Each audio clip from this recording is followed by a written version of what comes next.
안녕하세요. Riding on the Korean wave. Welcome to Wednesday's edition of The Culture Wave. I'm Kwon So-ah in Seoul. Explore with us Korea's culture from K-entertainment to K-trends, K-events, K-everything. And before you know, you'll be booking your flight to Korea. For today's show, we're joined by our co-host, Walter Lee. Hello, Walter. Hello, So-ah. Happy Wednesday and happy hump day to everyone out there. I'm excited for today's episode and stick around for my K-Enter segment.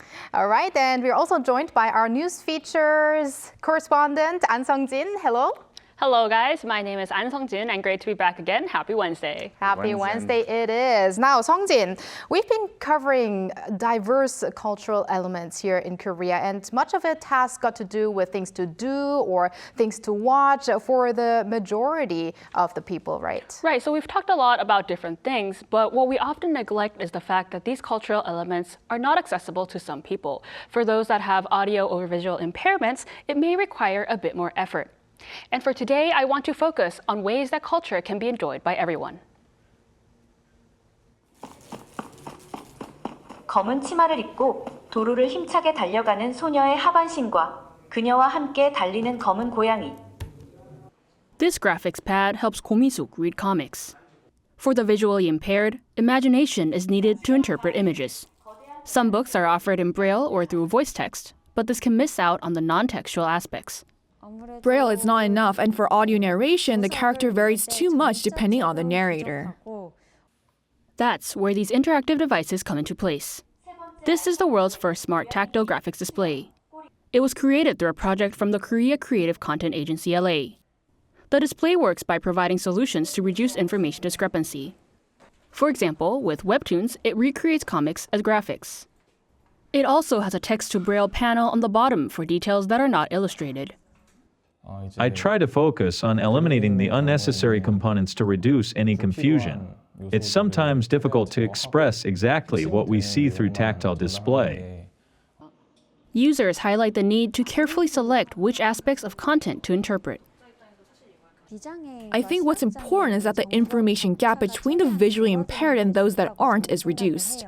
The key for barrier-free is keeping the original content as much as possible, but also simplifying it. Movies are another area where barriers must be removed so that everyone can enjoy content. 나랑 같이 영화 보러 갈래?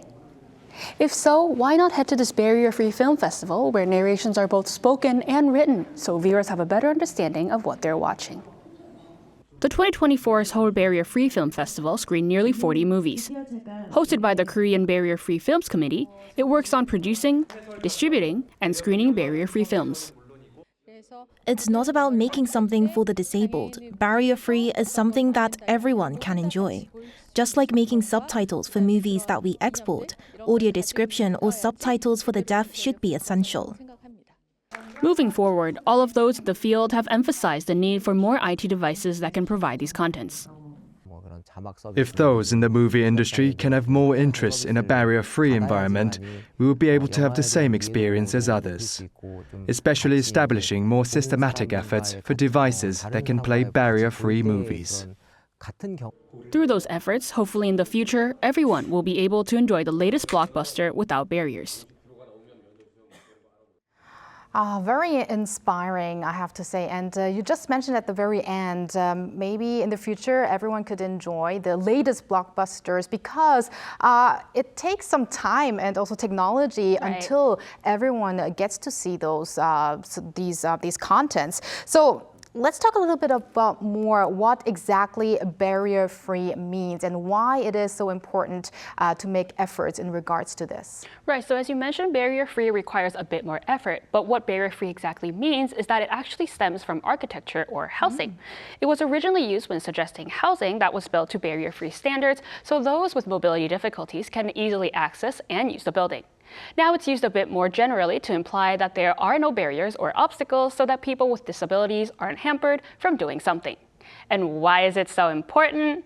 Well, I mentioned it in my report briefly, but one thing that is needed moving forward is inclusion and giving everyone the same opportunity. I absolutely agree with you there. And the Seoul Barrier-Free Film Festival seemed very interesting indeed. And where else can our viewers find barrier-free films in Korea? Right, so as much as the film festival is interesting itself, unfortunately, the Seoul Barrier-Free Film Festival ends its screenings tomorrow.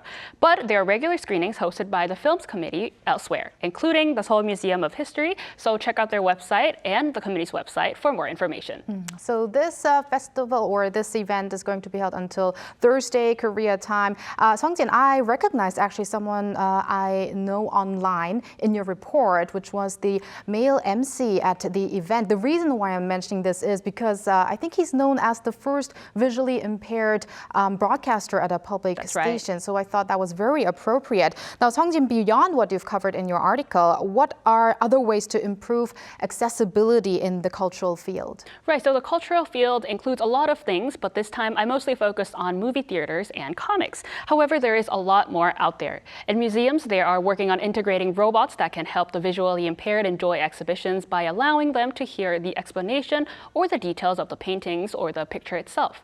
Similarly, movie theaters are also implementing glasses that allow these hearing disabilities to read what it is being said throughout the entire screening. I'm very looking forward to seeing what technology can do for the visually impaired or anyone who is impaired these days. So I'm very much looking forward to that. And maybe we can have some follow-up report in regards to this. I'm excited to talk about it more. Thank you, guys. All right, thank you very much, Songjin.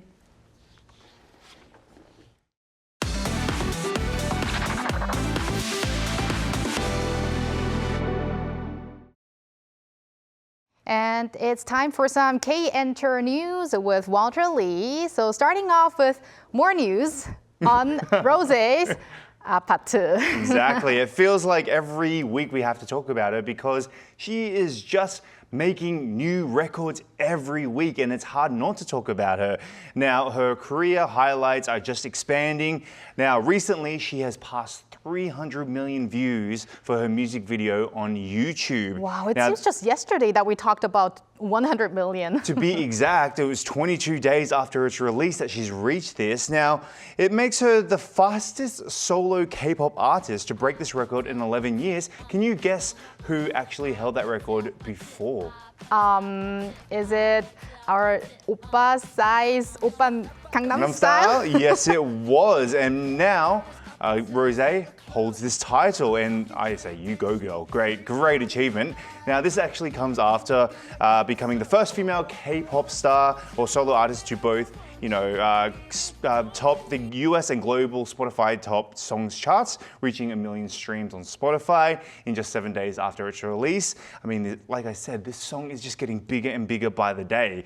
Now, 아파트 debuted at number 8 on the Billboard 100 chart on October 29th, marking the highest entry ever for a single-digit debut for a female K-pop artist. Now, the song topped the Billboard 200 global for 3 consecutive weeks. Notably, 아파트 achieved the second highest streaming count ever recorded on the Billboard 200, landing on the #1 spot. So I think we're just going to be talking about this song for the rest of the year. And probably it's going to be one of the songs of the year, I would say 2024. So. Now, Walter, we have some great news for Day 6 fans. Yes, we do. So on November 11th, JYP Entertainment announced on its official social media that Day 6 will celebrate its 10th anniversary concert titled The Present 2024 at the Gojok Sky Dome in Guro-gu District. Now, the group have been in high demand.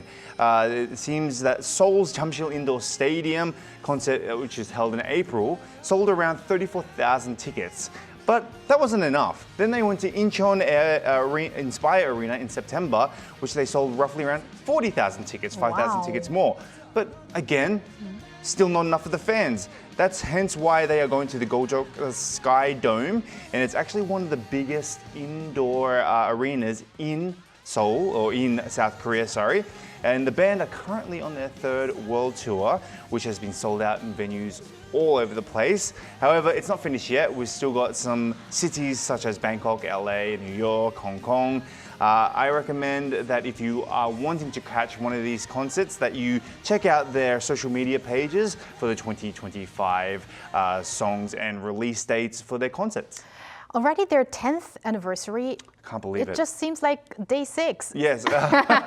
Good joke. I like that one. Anyways, moving on with K-movie news. It's a little update regarding a movie that you talked about before, Walter. Yeah, it was indeed. So the production briefing of the movie About Family or 내 가족 was held on Tuesday at Lotte Cinema Konkuk University. Now, About Family tells the story of the owner of a famous mandu or dumpling restaurant called Pyeongmanok, and the actor who plays the owner is Kim Yoon-seok, whose family line was presumed to be over because his son, who's played by Lee Seung-gi, became a monk. Now, this is until an unexpected grandchild is born, leading to a surprising turn of events. It's a great comedy. Now, this movie marks the comeback of director Yang Woo-seok, who is best known for his movies The Attorney and also the Steel Rain movies as well. So the 변호인 and Kang Cheol-bi, if I'm correct, in Korean. Now, I heard the actors Kim Yoon-seok and Lee Seung-gi, they really got into characters for this movie. Yes, quite interestingly enough, Kim Yoon-seok, he made over 100 dumpling soups, not being able to eat any of them because he was on set, but he said that he felt like an artist and a chef while doing so. Now, Lee Seung-gi, on the other hand, he actually shaved his head for the role, and he actually wore a wig for about 3 to 4 months because he also had conflicting schedules as well. So he's really stepping it up the next level for his acting career, which I'm sure he did a great job, and I can't wait to see the movie. Wow, same here. But I would have actually want to see him in that character for his other schedules as well on maybe entertainment shows or so. That would have been interesting as well. It would have been interesting, actually, yes. Well, thank you for those interesting K-Inter news, Walter. Stick around. I will stick around. And now time to check other culture-related news with our AI anchor, Ari. Welcome to the Culture Wave AI News. Let's jump right into our first story of the day. The Sweden-Korea Nobel Memorial Symposium was held on Tuesday, honoring the scholarly discoveries and achievements of this year's Nobel laureates. Korean and Swedish scholars presented and discussed the work of this year's Nobel winners in science, economics, and literature. On Han Kang's Nobel Prize win, Swedish ambassador to Korea Carl Olof Anderson stated that amid Korea's growing influence in music, film, food, and fashion, it would be unsurprising for Korea to conquer the world through literature as well. The Jigwang State Preceptor Stupa, a historic stone pagoda from the Goryeo era, has been fully restored and returned to its original home in Wonju after over a century of displacement and damage. Built in honor of Jigwang Haerin, who held the esteemed Buddhist title of State Preceptor during the Goryeo period, the stupa was forcibly taken to Osaka in 1911 during Japanese colonial rule and later shattered into thousands of fragments upon its return during the Korean War. Wonju City and the National Heritage Center held a restoration ceremony on Tuesday at the Popcheonsa Temple site, unveiling the stupa to the public. It was designated a national treasure in 1962. Is tteokbokki one of your favorite Korean snacks? If so, you're in for a treat. This weekend, Suncheon County in Jeollabuk-do Province will host a tteokbokki festa at its fermentation theme park. The event will showcase the distinctive flavor of Suncheon tteokbokki, blending the popular K-food with the rich taste of Suncheon's traditional fermented sauces, renowned as some of the finest in Korea. Visitors can look forward to a range of activities, including tteokbokki tastings crafted by Jang masters, and a flea market featuring local specialties and crafts. And that's all for today. I'll be back with more tomorrow. See you then.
The U.S. has the biggest number of Korean residents outside of Korea.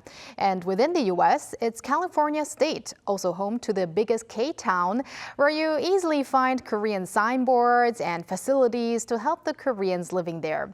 A festival was recently held in a Californian city to celebrate traditional Korean culture. In today's K-Correspondent segment, we connect to Korean language teacher Suji Kim, or Kim Suji in Korean, in Irvine to learn more about this event. Hello, Suji. Hello, Suji. Hi.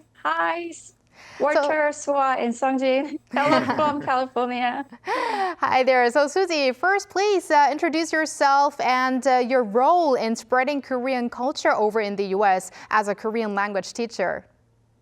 Sure. First of all, it is such a great pleasure to meet you all. I'm Suzy Kim from Orange County, California.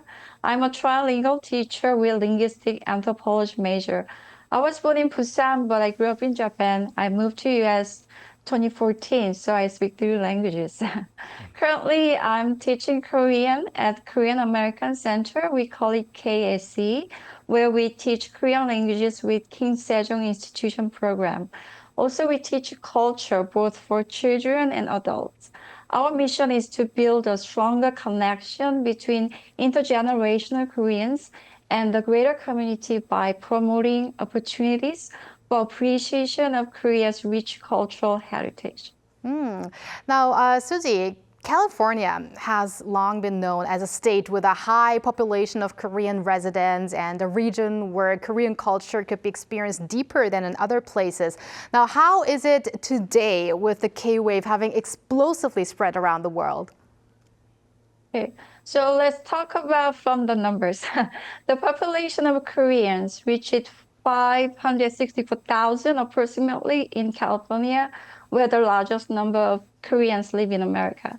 In Southern California, LA County has 213,000 people approximately. And here where I live, Orange County has 124,000 people. So as these numbers show, there are so many Koreans living here in California. So Korean immigrants built and created a great community. This Korean community used to be only for Korean people to live our lives more conveniently. However, after K-Wave Hallyu, the mega hit of Korean culture spread out among Americans, now non-Korean people visit the Korean communities such as restaurants, supermarkets, hair salons, movie theaters, you named it. As we know, America is such a huge country, so it depends on where you live. But if you live in California, especially in Southern California, more specifically near LA, Orange County, you are fortunate to access to this very authentic Korean culture, even without going to Korea. Exciting. Talking about Korean culture, let's talk about a special event that was held in Fullerton, California, the Raw Cultural Festival. Or the 어흥 문화예술 축제. Exactly, in Korean. First off, what is the event about? So, Raw Korean Festival. So this festival was held in Orange County, Fullerton, Downtown Plaza in November through 7th to 10th, actually last weekend. The main event was a traditional Korean music competition with about 500 participants from the US. Also, there were prestigious performances by the Korean Human Cultural Heritage, 인간문화재, and the festival featured a variety of events, including a senior hanbok competition and a children's hanbok competition, Korean speech contest, Korean fusion performances, K-pop dance, chorus, etc. And there were activities for children, such as crafts, like costume dressing, storytelling, and making a wish lamp swan. And there were so many vendors to sell and promote their businesses, like K pottery, 도자기, and 도자기 patchwork store, hanbok pop-up store, K beauty store, and of course Korean street food. was the best. That is, of course, the best. Now, Suzy, you are actually wearing hanbok currently right now, a Korean traditional attire for our viewers from abroad who might not know. And I have to say, I have been following the Instagram stories on the Roar Cultural Festival Instagram. So I did actually really, I loved the hanbok fashion shows that I saw there. But I didn't know that they had those special categories, senior fashion show and kids fashion show. So I think that's very interesting. But was there a program or stage that maybe particularly stood out at this latest festival? So personally, I'm watching 정년이, The Star is Born. And I really love that this traditional opera, traditional music. And so I'm very into it. So the Changu dance performed by the Human Culture Heritage 인간문화재 was the most impressive and fascinating. I felt so prestigious to see such a high quality performance in the United States without paying entrance fee. And the high school students' Samulnori performance was amazing and powerful. And also next day, so Sunday, I couldn't actually watch this, but I heard that Korean speaking contest was really great too. They talked about their journey, how they came to like the Korean language and culture. That must have been especially interesting for you as a Korean language teacher. Yeah, that sounds like this sounds like there was a lot of people there. So how was the atmosphere exactly? So, compared to the LA Korean Festival, which has a long history of over 50 years, this one was a little less crowded. However, it was more like a local community festival where families and friends just swing by and have fun. I think it was pretty good turnout.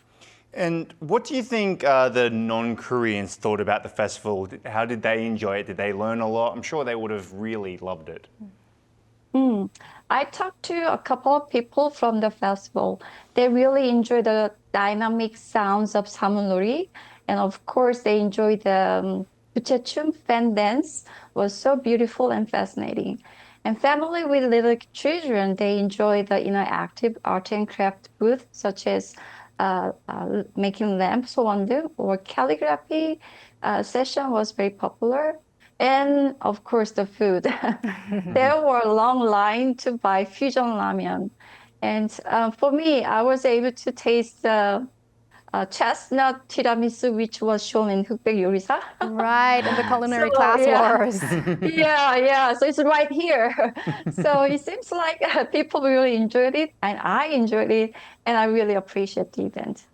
Great. So we talked about how also diverse visitors liked the event, but I want to talk about now the Koreans or residents, people of Korean descent. For them, this event must be more than just a fun event. What significance do you think does such a festival hold? So those first generation of immigrants here in US, they work so hard to promote Korea's excellent traditional culture to the next generation and even to other ethnic groups in America. This festival allowed our young generation to experience that we as Koreans have such a wonderful cultural heritage to share with other people. It is important to reflect on our root of traditional Korean culture to share with other ethnic groups. Appreciation and respect, these are the key ideas when we desire to coexist in harmony in the multicultural society. And I believe our young kids generation learn that. And hosting or attending this kind of Korean culture festival, it always reminds of us who we are. That's beautiful. And what positive changes or outcomes do you hope to see from cultural festivals such as the Roar Cultural Festival in the long run? No, honestly, I didn't know. Last year was the first attempt, and this is the second. Since this is the second festival that has only recently started, I think there will be a lot of room for improvement in the future. In the case of Korean traditional music, most of the participants were Korean or Korean Americans. But in the future, I hope to see more non-Korean foreigners performing Korean traditional music on the stage. And I think it was a great festival, and it showed that the Korean culture is not just about K-pops or K-dramas, but we also have such a beautiful traditional music, dance, and more. All right. Thank you very much, Suji, for sharing your experience today, and keep in touch. Thank you, Suji. Thank you so much for having me today. And that brings us to the end of today's The Culture Wave. Also, thank you, Walter, to you as always. We'll see you back on Friday. See you on Friday. And thank you for spending the past half an hour with us on The Culture Wave, and hope you join us again on Thursday at 2 p.m. Korea time, and maybe one day here in Korea.